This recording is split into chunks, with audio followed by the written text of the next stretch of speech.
হাদিস নম্বর 6119। মুসাদ্দাদ রহমতুল্লাহ আলাইহি আনাস রাদিয়াল্লাহু আনহু থেকে বর্ণিত, তিনি বলেন, রাসূলুল্লাহ সাল্লাল্লাহু আলাইহি সাল্লাম বলেছেন, কিয়ামতের দিন আল্লাহ তাআলা সমস্ত মানুষকে একত্রিত করবেন।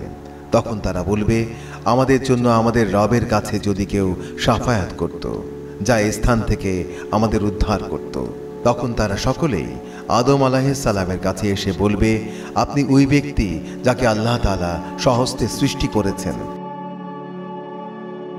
আপনার মাঝে নিজে থেকে রূহ ফুঁকে দিয়েছেন এবং ফেরেশতাদের হুকুম করেছেন, তারা আপনাকে সিজদা করেছে।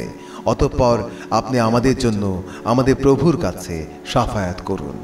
তখন তিনি বলবেন, আমি তোমাদের জন্য এই কাজের উপযোগী নই এবং স্বীয় অপরাধের কথা উল্লেখ করবেন।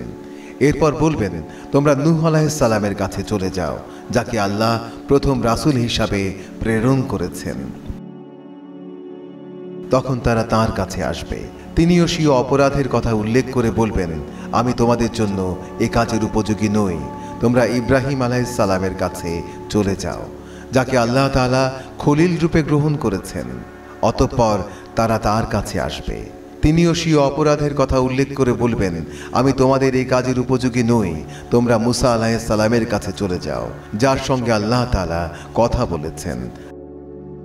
তখন তারা তার কাছে আসবে, তিনিও বলবেন, আমি তোমাদের জন্য এই কাজের উপযোগী নই এবং স্বীয় অপরাধের কথা উল্লেখ করবেন। তিনি বলবেন, তোমরা ঈসা আলাইহিস সালামের কাছে চলে যাও। তারা তার কাছে আসবে, তখন তিনিও বলবেন, আমি তোমাদের জন্য এই কাজের উপযোগী নই, তোমরা মুহাম্মদ সাল্লাল্লাহু আলাইহি সাল্লামের কাছে চলে যাও, তার পূর্বাপর সমস্ত গুনাহ ক্ষমা করে দেওয়া হয়েছে। তখন তারা সকলেই আমার কাছে আসবে, তখন আমি আমার রবের কাছে অনুমতি চাইব। যখনই আমি আল্লাহ তাআলাকে দেখতে পাবো, তখন সিজদায় পড়ে যাব। আল্লাহ তাআলার যতক্ষণ ইচ্ছা আমাকে এই অবস্থায় রাখবেন। এরপর আমাকে বলা হবে, তোমার মাথা ওঠাও, সওয়াল করো, তোমাকে দেওয়া হবে। বলো, তোমার কথা শ্রবণ করা হচ্ছে, শাফায়াত করো, তোমার শাফায়াত কবুল করা হবে।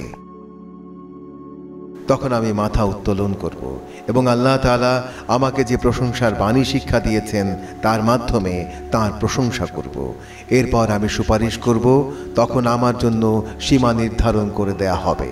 অতঃপর আমি তাদেরকে জাহান্নাম থেকে বের করে বেহেশতে প্রবেশ করিয়ে দেব। এরপর আমি পূর্বের ন্যায় পুনরায় তৃতীয়বার অথবা চতুর্থবার সিজদায় পড়ে যাব। অবশেষে কুরআনের বাণী মোতাবেক যারা অবধারিত জাহান্নামী, তাদের ব্যতীত আর কেউই জাহান্নামে অবশ্যই থাকবে না।